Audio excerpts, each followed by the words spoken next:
Hello friends, આજે આપણે ધોરણ 2 માં કલ્લોલ વિષય ભણીશું. પાઠ 10 કામ કરીએ ક્લક ક્લક. તો બાળમિત્રો, આપણે પાઠ 10 માં જોઈશું ભાષા જ્ઞાન. તો એમાં નો, નું, ની, ના નો ઉપયોગ કરવાનો છે. એટલે કે આપણે છઠ્ઠી વિભક્તિને આવી રીતે નો, ની, નું, ના વાપરતા મેં તમને અગાઉના વિડીયોમાં શીખવાડ્યું હતું. તો એનો અર્થ સમજી અને નમૂના પ્રમાણે જોડો. તો આપણે પહેલાં અહીંયા જોઈએ કે એક ઉદાહરણ આપેલું જ છે જોડેલું કે યુગની શાળા. તો અર્થસભર વાક્ય બનવું જોઈએ. પહેલાં તો અર્થસભર વાક્ય ના બનતું હોય એ આપણે બનાવાય નહીં. તો આપણે જોયું કે યુગની શાળા. હવે આપણે જોઈશું કે યુગનો. તો એ શું આવશે? ઘર. યુગનો ના, એ અર્થસભર વાક્ય બનતું નથી. પપ્પા પણ નહીં આવે. યુગનો હાથ રૂમાલ. તો અહીંયાથી અહીંયા તમારે જોડી દેવાનું. પછી યુગનું શું આવશે? યુગનું પપ્પા કે ઘર. તો યુગનું ઘર, એ વાક્ય અર્થસભર અને બંધ બેસતું આવે છે. યુગના પપ્પા. તો એ જોઈએ કે આપણે નો, ની, નું, ના નો કેવી રીતે ઉપયોગ કર્યો, સરસ અને અર્થસભર વાક્ય બનાવ્યું. પહેલો યુગનો હાથ રૂમાલ, યુગનું ઘર, યુગની શાળા, યુગના પપ્પા. ઓકે, તમને આ રીતે આવડશે ને બનાવતા? તો આપણે બીજું ઉદાહરણ જોઈશું કે ગાયનું શું આવશે? ગાયનું આમાંથી દૂધનો ગ્લાસ, શિંગડા, ગોવાળ કે વાછરડું. તો ગાયનું વાછરડું. ગાયનો દૂધનો ગ્લાસ. ગાયના શિંગડા કે ગોવાળ.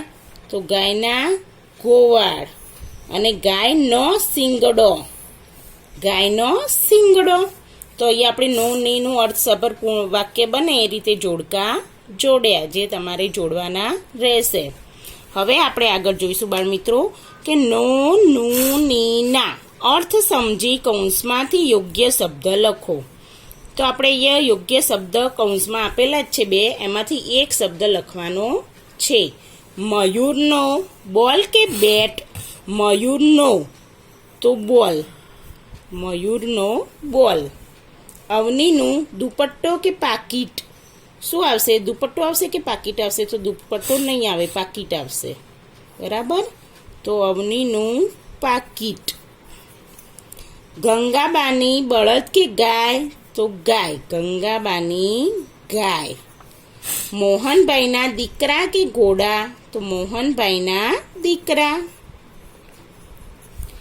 દિશાનો બંગલો કે ઘર? તો દિશાનો બંગલો. આપણે જે અર્થસભર વાક્ય બને બંધ બેસતું હોય એવું જોડવાનું. મામાનું ગાડી કે સ્કૂટર? તો મામાનું સ્કૂટર. બરાબર. મમ્મીની સાડી કે વેલણ? શું આવશે બાળમિત્રો? ચલો બોલો ઝડપી. સાડી. મમ્મીની સાડી. દાદાના લાકડી કે ચશ્મા? તો ચશ્મા. દાદાના ચશ્મા. તો આપણે આ રીતે ખાલી જગ્યા પૂરી, તમારે પૂરવાની રહેશે. તો બાળમિત્રો, આગળ આપણે જોઈશું કે નો, ની, નું, ના એમ કે તે ખાલી જગ્યા પૂરો.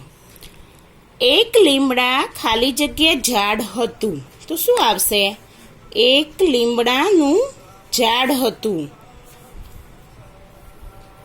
એક લીમડાનું ઝાડ હતું. ઝાડ ખાલી જગ્યા એક ડાળ પર માળો હતો. તમે જોઈ શકો છો કે આ ઝાડ છે અને એની ઉપર માળો છે. તો ઝાડની ની લખીશું આપણે. ઝાડની એક ડાળ પર માળો હતો. ત્રીજી છે માળામાં કાગડી ખાલી જગ્યા ઈંડા હતા. કાગડીનો ઈંડો હતો. તો આપણું વાક્ય અર્થસભર બનશે. માળામાં કાગડીનો ઈંડો હતો.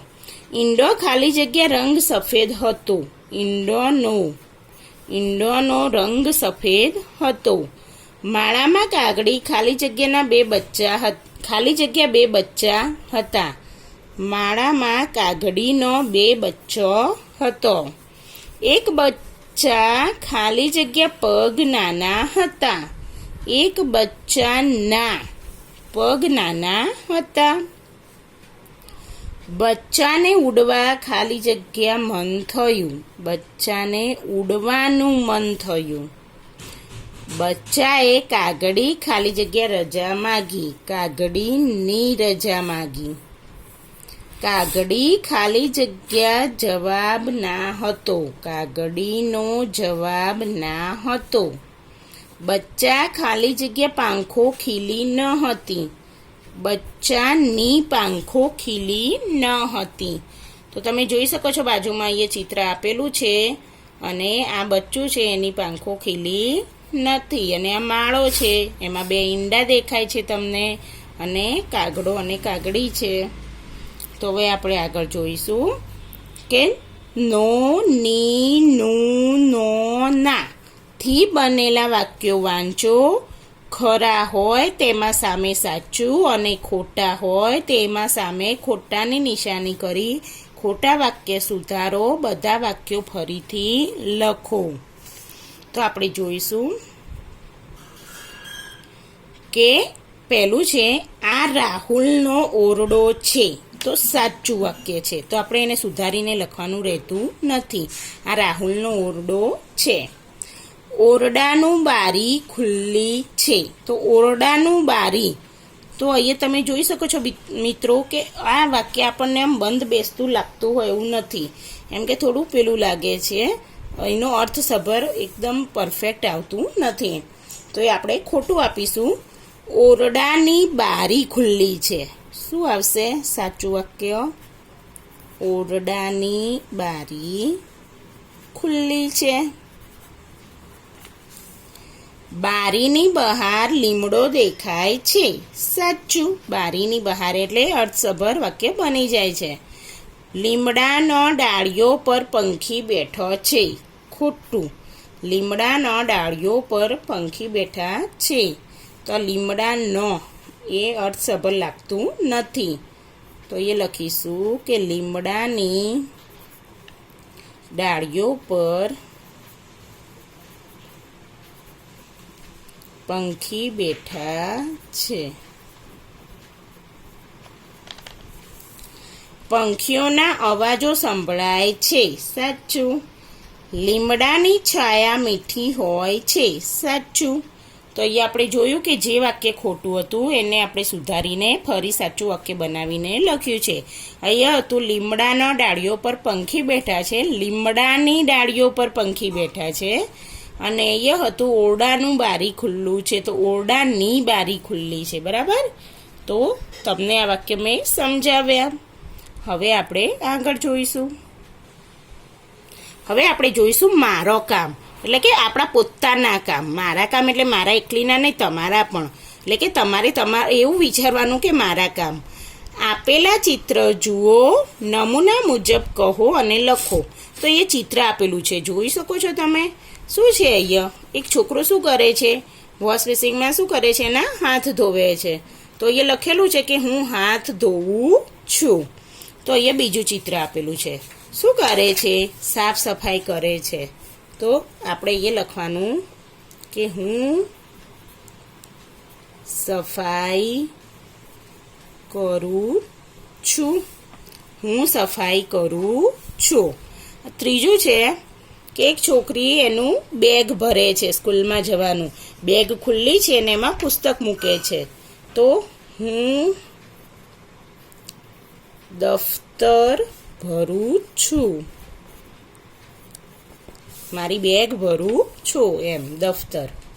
અહીંયા જોઈએ કે ટેબલ અને ખુરશીમાં એક છોકરો રીડિંગ એટલે કે વાંચે છે.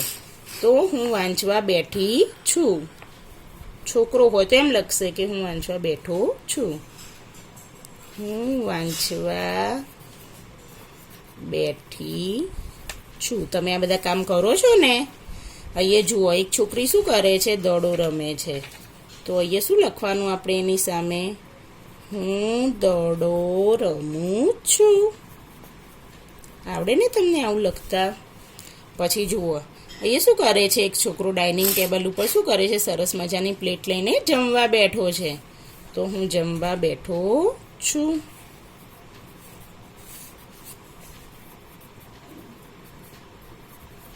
હું જમવા બેઠો છું. પછી અહીંયા જુઓ છેલ્લું ચિત્ર છે, એમાં શું કરે છે? એક છોકરી પ્લેટ છે એની હાથમાં અને સાફ કરે છે. સાફ સફાઈ કરે ને એને જમીને પછી, તો હું વાસણ સાફ કરું છું. અહીંયા આપણે લખીશું કે હું વાસણ સાફ કરું છું. તો તમે જોયું બાળમિત્રો, અહીંયા ચિત્ર છે ને એની સામે આપણે વાક્ય લખ્યું છે. અહીંયા વાક્ય લખેલું છે કે હું હાથ ધોઉં છું. અહીંયા આપણે લખ્યું હું સફાઈ કરું છું, હું દફતર ભરું છું, હું વાંચવા બેઠી છું, હું દડો રમું છું, હું જમવા બેઠો છું અને હું વાસણ સાફ કરું છું. મેં નીચે આપેલી ક્રિયાની પછીની ક્રિયા લખો. એમ કે ઉદાહરણ પ્રમાણે આપણે જોઈશું કે નીરજે સ્કૂલેથી આવીને બૂટ મોજા ઉતાર્યા. બરાબર, એના પછીની ક્રિયા તમારે વિચારવાની છે આમાં કે એને પછી શું કર્યું હશે નીરજે. તો બૂટ મોજાને ઘોડામાં ઠેકાણે મૂક્યા. બૂટ મોજા મૂકવાનો ઘોડો હોય ને ઘરમાં, એમ કે ત્યાં ઠેકાણે મૂક્યા. આપણે સ્કૂલમાં ઘોડો રાખીએ છીએ ને એ રીતે. નીરજે સ્કૂલેથી આવીને બૂટ મોજા ઉતાર્યા અને એના પછી શું કર્યું એ અહીંયા લખેલું છે. આ એના પછીનું વાક્ય છે. તો એવા આપણે વાક્યો અહીંયા બનાવવાના છે. રવિ લેસન કરવા બેઠો. હવે તમે વિચારો કે એના પછી શું કર્યું હશે? તો લેસન કરી ચોપડી દફતરમાં મૂકી. તમે તમારી રીતે અહીંયા લખી શકો છો, તમને જે આઈડિયા આવે. લેસન કરી ચોપડી દફતરમાં મૂકી. બરાબર. સ્નેહ નાહીને બહાર આવ્યો. શું કર્યું છે પછી એને નાહીને? તો નાહીને રૂમાલ સૂકવી દીધો. રૂમાલ નાવા લીધો હોય ને એ પછી એને સૂકવી દીધો. બરાબર. રિકેન ક્રિકેટ રમીને ઘરે આવ્યો. શું કર્યું છે પછી એને? ઘરે આવી હાથ પગ ધોઈ દીધા. તમે રમવા જાઓ એટલે ઘરે આવીને પહેલાં હાથ પગ ધોવાનું કામ કરો છો ને, એવી રીતે. તો આપણે શું કરીએ તમારે વિચારીને પછી લખી દેવાનું. પ્રેરકે પપ્પાને પાણી આપ્યું. તો પાણી આપી શું કર્યું હશે? તો પાણી આપી ગ્લાસ કબાટમાં મૂક્યો. શું કર્યું પ્રેરકે? ગ્લાસ કબાટમાં મૂકી દીધો. બરાબર. જેન્સી જમીને ઊભી થઈ. તો શું કર્યું હશે? જમીન ઊભી થઈ પછી તમે શું કરો છો? તો ઊભી થઈ થાળી ધોવા, એટલે કે જે થાળીમાં જમી હતી એ થાળી ધોવા મૂકી દીધી. આપણું કામ આપણે જાતે કરવાનું બાળમિત્રો. આમાંથી તમને શીખવા મળે કે આપણા વાસણ, આપણા કપડાં, આપણી વસ્તુઓ બધું આપણે જાતે જ મૂકવાનું. તપને તરબૂચ ખાધું. તો તરબૂચ ખાઈ શું કર્યું એને? તો એને તરબૂચ ખાઈ છાલ કચરા પેટીમાં નાખી. તમે એવી રીતે પડી રાખો છો? ના. ક્યાં નાખો છો? કચરા પેટી હોય ને ઘરમાં, ડસ્ટબિન, એમાં નાખી આવો છો ને. પ્રેયાંશીએ બેઠક ખંડમાં કચરો વાળ્યો. શું કર્યું એને કચરો વાળીને? કચરો વાળીને સાવરણી બહાર મૂકી. આપણે કંઈ કામ કરીએ તો એ વસ્તુ પણ આપણે એમ કે સારી રીતે મૂકી દેવું પડે એક જ જગ્યાએ. પલકે કબાટમાંથી કપડાં કાઢ્યા. કપડાં કાઢી શું કર્યું હશે પલકે?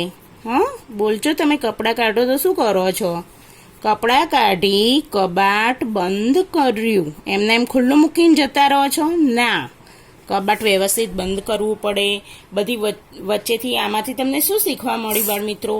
કે આપણું કામ આપણે જાતે જ કરવાનું. આપણે કંઈ લેસન કરવા બેઠા હોય તો આપણા પુસ્તકો, આપણા પેન્સિલ, આપણો કંપાસ બોક્સ બધું આપણે જાતે જ મૂકી દેવાનું. કંઈ કામ કરીએ તો એ કામ પાછળ જ, ધારો કે પલકે પેલું કબાટમાંથી કપડાં કાઢ્યા તો કબાટ વ્યવસ્થિત રાખી દેવાનું. કચરો વાળ્યો હોય તો સાવરણી વ્યવસ્થિત મૂકી દેવાની.